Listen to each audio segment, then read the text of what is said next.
Эфирда яңалыклары вакыты, студияда Лейсан Галиева, исәнмесез. Бүгінгі шығарылышның төп темалары.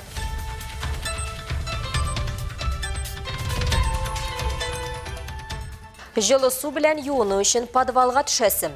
Күп катлы йортларның берсендә жылылык шелтәре тузган, капиталь төзекләндерүгә тагын 19 ел көтәсем. Беренче карашка ташландык йортка ошаса да, биредә дистәләгән кешеләр яши. Стена, түшәм әкренләп кыйыла, идәндә тишекләр. Азнакайның ачык кыйлары куркыныч тудыра. Кем җаваплы? Кыйы инде узган елның кышыннан бирле ачык торган. Күп төрле мөрәҗәгатьләр буенча анда вакытлыча гына менә шундый агач каплау куелган.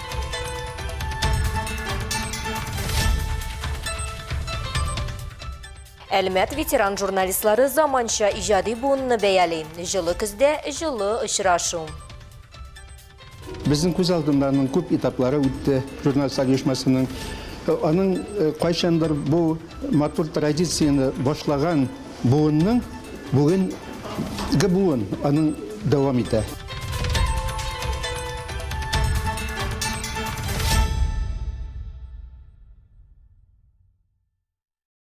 Район башлыгы традицион гомум шәһәр планеркасында жылылык тәкъмин итү сезонында идарәче компанияләрнең нәтиҗәле эшләү мөһимлегенә игътибар итте.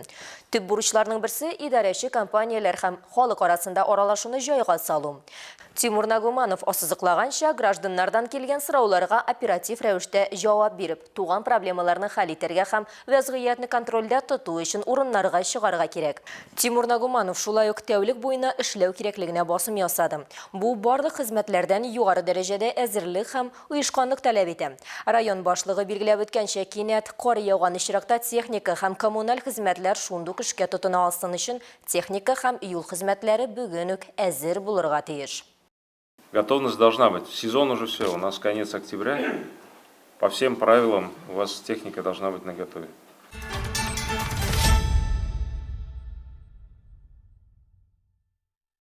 Гомум шәһәр киңәшмәдә район башлыгы идарәче компанияләрнең җылыту сезонында нәтиҗәле эшләүләре мөһим булуына аеруча игътибар итсә дә, Шевченко урамындагы беренче йортта яшәүчеләр һаман да батареяларның салкын булуына аптырыйлар. Алар безнең телекомпанияга безне кешегә дә санамыйлар дип мөрәҗәгать итте. Әлеге хәлгә безнең төшерү төркеме ачыклык кертергә тырышты. Вот я по городу хожу, у всех форточка открыто, тепло, как в Африке. А мы как это, на Северном полюсе. Рәшит Калимуллин бу йортта 24 ел яши. Җылылык белән проблемалар 3 ел элек башланды ди ул. Яңа җылыту сезонында искәрмә булмый. 152 фатирда яшәүчеләр көн саен салкын батарея һәм түбән температура белән очраша. Җылыну өчен тәүлек буе җылыткычларны кабызып тотарга мәҗбүр. Шуңа хәзер җылылык өчен генә түгел, электр өчен дә зур счетлар түләргә туры киләчәк дип зарланалар. Обогреватель, то все. За свет надо платить, за отопление платить, которого вообще нет. В этом году вообще не было. Даже я не знаю, что делать. Алар идарәче компаниягә берничә тапкыр мөрәҗәгать итә. Ачык Әлмәткә шалтырата, әмма вазгыять үзгәрешсез кала. Ну мы же тоже мерзнем, мы же тоже люди. Куда только не обращаешься. Без дә туңабыз инде, без дә кешеләр бит. Кайгына мөрәҗәгать итмәдек инде. Мин шәхсән үзем берничә тапкыр идарәче компаниягә дә шалтыраттым. Алар гаризаны кабул итәләр һәм бетте. Бүгенгә кадәр гаризаны кабул итәләр. Нәтиҗә юк, тиешенчә зур сумма түлибез бит. Оплатим ведь по всей, как говорится, программе. Җылынырга һәм кайнар су белән юынырга подвалда мөмкин. Ишек йозакта булырга тиеш булса да, без бернинди авырлыксыз аның эченә үтә алдык. Беренче карашка ташландык йортка ошаса да, биредә дистәләгән кешеләр яши. Стена, түшәм әкренләп кыйыла, идәндә тишекләр. Шевченко урамындагы беренче йортта проблемалар күп һәм күп еллар алар хәл ителми ди яшәүчеләр. Мышей, крыс, тараканов. Волков, я устал водить. И что не решается вопрос, какие? ЖЭУ эш идарәче компаниясендә җылылык булмау труба тишү белән бәйле дип аңлаттылар. Мастер урында һәм проблеманы хәл итү өстендә эшли. Җылылык җибәрелгәннән соң 2 көн саен диярлек трубалар тишелеп тора. Бу бинада җылылык бирү җиһазлары тузган. Проблеманы хәл итү белән труба башка җирдән тишелә. Йортка капиталь ремонт кирәк. График буенча ул 2043 елда каралган. Вакытны күчерү өчен барлык милкчеләргә җыелыш оештырырга һәм Әлмәтнең үсеш департаментына мөрәҗәгать итәргә кирәк. Алсу Нуриева, Олег Павлов, Яңалыклар вакыты, Луч Әлмәт телекомпаниясе. Ошык кыйы куркыныч тудыра. Соксы җәүле төшеп китеп имгәнүгә бер сәбәп булса, автомобиль тәгәрмәче белән техникага зыян килү ихтимал. Азна кайдада мондый хилафлыкларга урын бар ди кала халкы. Куркынычсызлык кагыйдәләре үтәлешенә кем җавап бирә? Коллегаларыбыз ачыклый. Шәһәр урамнары буйлап узганда өсте законлаштырып ябылган коммуникацияләр кыюлары белән рәттән капланмаганнарын да күрәсең. Бу хәл әлбәттә һәркемдә борчу тудыра. Ә бит саксызлык белән бу кыюларга сабыйлар ягылып төшәргә мөмкин. Әлбәттә, җаваплы оешмалар төрле юнәлештән булырга мөмкин. Без азнакай җылылык шелтәренә мөрәҗәгать иттек. Инженерный коммуникацияларга караганда инде безнең, если безнең организациядан башласак, безнең монда керә су шелтәрләре, шундагы колодецлар, аннары канализацияда, аннары отопление да безнең тепловой камера дип атала инде, тепловой камералар бар. Аннары тагын санап киткәндә инде булырга может менә безнең связь ниде линиясында булырга может колодецлар, аннары газовый линияларда колодец була. Солтангалиев урамында яшәүчеләр әйтүенә караганда, әлеге кыю инде узган елның кышыннан бирле ачык торган. Күп төрле мөрәҗәгатьләр буенча анда вакытлыча гына менә шундый агач каплау куелган.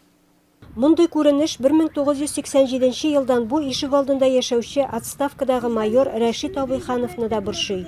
Давно теге башында шүп җыятырган урын бар дигән шикелле. Шуның кырыенда колодец бар. Аны узган каршы сакланакта булдырдымы, грейдер дип әйтик шунда килеп җимереп китте. Аны крышасы аска төшеп, кырыйдагы бордюрлары җимерелде. Поддонный кирпич поддоны куйдылар да, шуның белән бетте. Хәзер искәрсеннәр, карасыннар. Иң мөһиме бу кыюга җаваплы кешеләрнең җаваплы каравы. Законлаштыру булачак, монсы инде обязательное мероприятие. Бу мөрәҗәгать дөрес, аның ниләре эшләре ябылган булырга тиеш. Илмира Шәрифуллина, Рөстәм Акбаров, Яңалыклар вакыты, Луч Әлмәт телекомпаниясе. Җир кишәрлекләренең шикләрен рәсми билгеләү мәҗбүри процедура булып торамы? Бу сорау күп еллар дәвамында популяр булып кала. Процедура нәрсәдән гыйбарәт һәм кайсы очракта кирәк икән турында киләсе материалда сөйләрбез. Гадәттә милекченең шикләрен билгеләү ихтыяҗы хуҗа үз участогын сатарга яки башка берәү белән берләштерергә карар кылса туа. Еш кына шикләрне билгеләүгә күршеләр арасындагы җир бәхәсләре дә сәбәп була. Җир кишәрлекләрен рәсми билгеләү бүген мәҗбүри процедура булып саналмый. Әмма Дәүләт Думасына күчемсез милекне рәсмиләштерүгә сизелерлек үзгәрешләр кертә торган закон проекты кертелгән инде. Хәзер җир кишәрлекләре белән төрле процедураларны билгеләнгән шикләр булганда гына башкарып булачак. Также вносятся изменения в федеральный закон. Шулай күчемсез милекне дәүләт теркәвенә алу турында 218 федераль законга үзгәрешләр кертелә. Алар нигезендә, әгәр күчемсез милекнең бердәм дәүләт реестрында җир кишәрлегенең шикләре билгеләнмәгән булса, әлеге җир кишәрлегендә урнашкан җир кишәрлекләре һәм капиталь төзелеш объектлары белән төрле процедуралар дәүләт теркәүчеләре тарафыннан туктатылачак. Государственными регистраторами будут приостанавливаться. Җир кишәрлеге шикләренең урнашу урыны турында белешмәләрнең булмавы дәүләткә җир ресурсларын тиешенчә исәпкә алуны тәэмин итәргә мөмкинлек бирми. Новые правила будут. Яңа кагыйдәләр нәкъ менә җир кишәрлекләре белән килешүләр төзүгә кагылачак һәм әлеге үзгәрешләр якынча 2025 ел башында үз көченә керәчәк. Вступит в силу предположительно в начале 2025 года. Мондай чараның уңай яклары күп дип белгечләр. Мисал өчен күршеләрнең сезнең җир кишәрлегенә законсыз керүдән һәм төзелгән йортны теркәп булмый торган очрактан саклый. Сезнең җир кишәрлегенең чикләре билгеләнгәнме юкмы икәнен белү өчен күчемсез милек объекты турында төп характеристикалар һәм теркәлгән хокуклар турында бердәм дәүләт күчемсез милек реестрыннан күчермәгә заказ бирергә мөмкин. Моны ведомствоның рәсми сайтларында эшләп була. Алсу Нуриева, Рамил Бизартинов, Яңалыклар вакыты, Лучи Әлмәт телекомпаниясе. Башка темаларга. Татарстан Республикасы журналистлар берлегенең Әлмәт бүлекчәсе вәкилләре Фәрит Яруллин исемендәге музыка клиентында истәлекле очрашу узды. Бирегә әлеге өлкә ветераннары һәм аларның варислары җыелды. Иҗади кичә турында алдагы минутларда. Благодаря вашей работе, вашим ярким сюжетам и статьям, о нашей работе знают практически во всем мире. Әлмәт музыка клиентында тәрбияләнүчеләр ел сайын иң югары дәрәҗәдәге бәйгеләргә катнаша. Алтын көз дип исемләнгән концерт сезонын алар бу елы масса күләм мәгълүмат чаралары вәкилләреннән башларга булды. Журналистика ветераннарына алар үзләренең иҗади чыгышларын бүләк итте.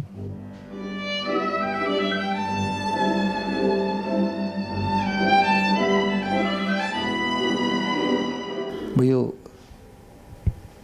бик җаваплы ел колледж өчен, аның 60 еллыгы Мәскәүдә, Мәскәү сәхнәсендә, консерваторияларында, Казанда, Санкт-Петербургта, Әлмәттә күпме безнең талантлы шәхесләр шушы уку йортыннан чыккан. Без инде бүген менә журналистлар оешмасы, Әлмәт журналистлар оешмасы шушында бик матур концерт тыңладык.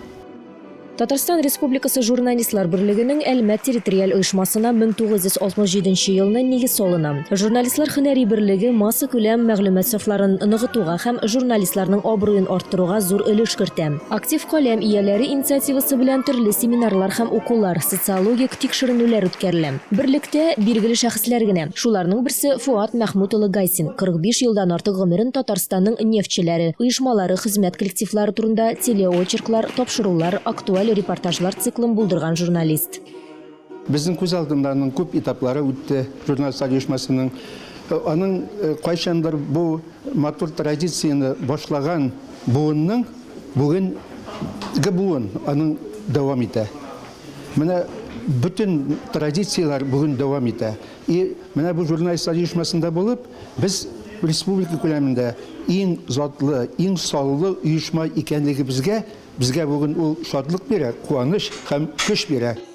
Тамашачылар белән җанлы диалог та узды. Мәгълүмат вәкилләре уку йортында хөкем сөргән иҗат сулышына соклануларын белдерделәр.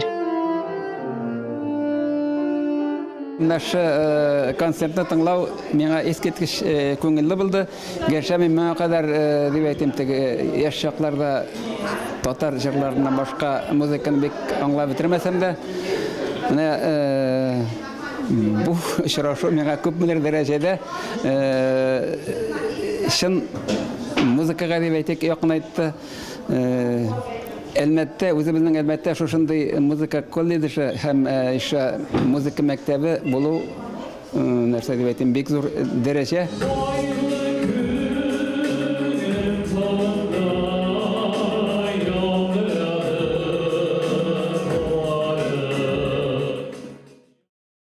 Ел сайын октябрьнең 3-нче якшәмбесендә Россиядә әтиләр көне. Түбән Мактамада бу бәйрәмне файдалы һәм мавыктыргыч итеп билгеләп үтәргә булдылар. Биредәге Дивон спорт комплексында балалар һәм әтиләр арасында беренчеләр турниры дип исемләнгән мини-футбол буенча турнир узды.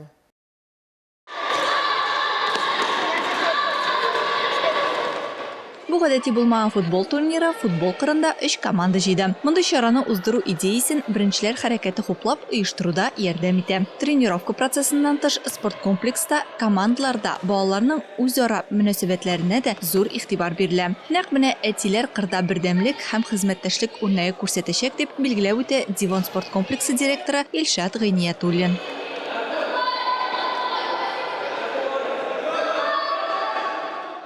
Турнир по мини-футболу приуроченный. Әтиләр көненә багышланган мини-футбол буенча турнир безнең әтиләр үз үрнәкләрендә ничек һөҗүм итәргә, туп кертергә һәм уенның төрле моментларына шатланырга кирәклеген күрсәтсеннәр өчен оештырылган. Әтиләрнең эскәмиядән һәм трибундан түгел, ә үзләре кырга чыгып күрсәтсеннәр өчен.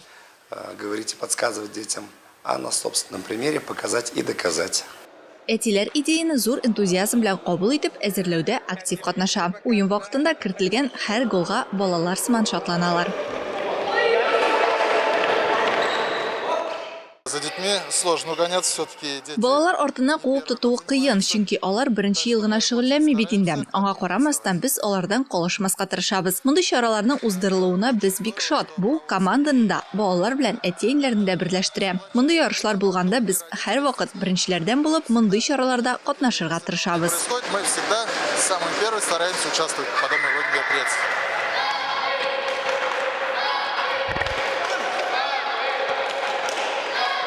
Яшь футболчылар бу көнне көйле һәм техник уенны күрсәтергә омтылды. Әтиләр үз тәҗрибәләренә таянып, тизлектә һәм азартта бер дә калышмады.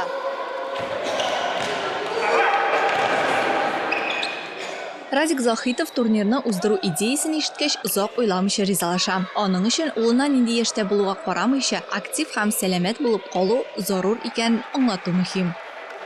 Бик зур рәхмәт әйтәсе килә инде. Тренерларны Илшат Радиковичка шундый мероприятиялар организовать иткәнгә бик зур рәхмәт аңарга. Почти инде бу кварталга 2 тапкыр, наверное, була. Менә шундый соревнованиялар әтиләр арасында, әтиләр белән балалар арасында. Ул инде дөресен әйткәндә балаларның физик яктан ничек әзерлекләрен шунда күрәбез тоже бергә уйнаганда инде. И үзебезне дә инде менә тирләп пешеп уйныйбыз, Аллага шөкер. Турнирның азагында лаеклы җиңүчеләрне һәм катнашучыларны истәлекле приз һәм медальләр белән билгеләп үттеләр. Оештыручылар һәм катнашучылар мондый очрашулар матур традициягә әверелер дип өметләнә.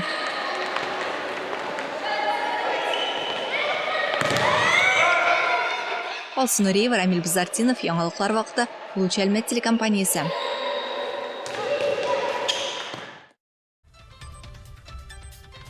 Әлегә шулар иде, мин Лейсан Галиева һәм монтаж операторы Динара Сытинская сезнең белән сау булашабыз. Исән сау булыгыз.